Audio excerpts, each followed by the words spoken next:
Professional ഫുട്ബോളിൽ ഇപ്പോഴും ഒരു നിഷിദ്ധ വിഷയമായിരുന്ന വിഷാദരോഗത്തിന്റെ പിടിയിൽ അയാൾ ചെന്ന് വീണു. അതൊരു പതനമായിരുന്നു.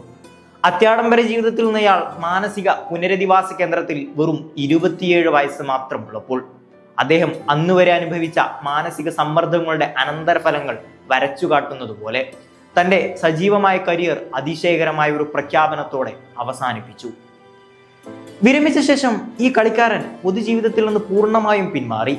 പിന്നീട് അയാളെക്കുറിച്ച് ആരും ഒന്നും കേട്ടിട്ടില്ല. അതിനാൽ അദ്ദേഹത്തിന്റെ പാരമ്പര്യവും പൗതൃകവും അദ്ദേഹത്തിന്റെ കളിക്കളത്തിലെ കഴിവുകളും പ്രൊഫഷണൽ സ്പോർട്സിലെ മനുഷ്യന്റെ സമ്മർദ്ദങ്ങളെക്കുറിച്ചും മാനസികാരോഗ്യത്തിന്റെ പ്രാധാന്യത്തെക്കുറിച്ചും അവബോധം വളർത്തുന്നതിനായി അയാളുടെ ജീവിതം പഠന വിഷയമാകുന്നു. അതിനായി അദ്ദേഹത്തെ സന്ദർശിച്ച ഗവേഷക വിദ്യാർത്ഥി സംഘം ഒരു കാര്യം മനസ്സിലാക്കി. ജർമ്മൻ ദേശീയ ടീം കടുത്ത കായിക പ്രതിസന്ധിയിലൂടെ കടന്നുപോകുന്ന ഒരു കാലഘട്ടത്തിൽ എല്ലാ പ്രതീക്ഷകളും അദ്ദേഹത്തിലായിരുന്നു. സാങ്കേതികമായി കഴിവുള്ള ഒരു പ്ലേ മേക്കർ എന്ന നിലയിൽ ഒരു മുഴുവൻ രാജ്യത്തിന്റെയും വലിയ പ്രതീക്ഷയായി അദ്ദേഹം വാഴ്ത്തപ്പെട്ടു.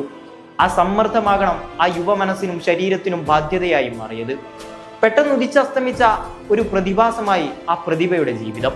അതോടെ കായിക ചരിത്രത്തിൽ തന്നെ ഏറ്റവും ദുരന്തപൂർണമായ പ്രതിഭകളിൽ ഒരാളായി സെബാസ്റ്റ്യൻ ഡെയ്സ്ലർ. ഇന്നയാൾ വീടിന് തൊട്ടടുത്ത ഫ്രൈബുർഗ് സ്റ്റേഡിയത്തിൽ അതിഥിയായി ക്ഷണിക്കപ്പെടുമ്പോൾ പോലും ചെവിയിൽ ഹെഡ്ഫോൺ ഘടിപ്പിച്ച് ദുഃഖഗാനങ്ങൾ കേട്ട് സ്വന്തം ബാൽക്കണിയിൽ അയാൾ അങ്ങനെ ഇരിക്കുകയാണ്.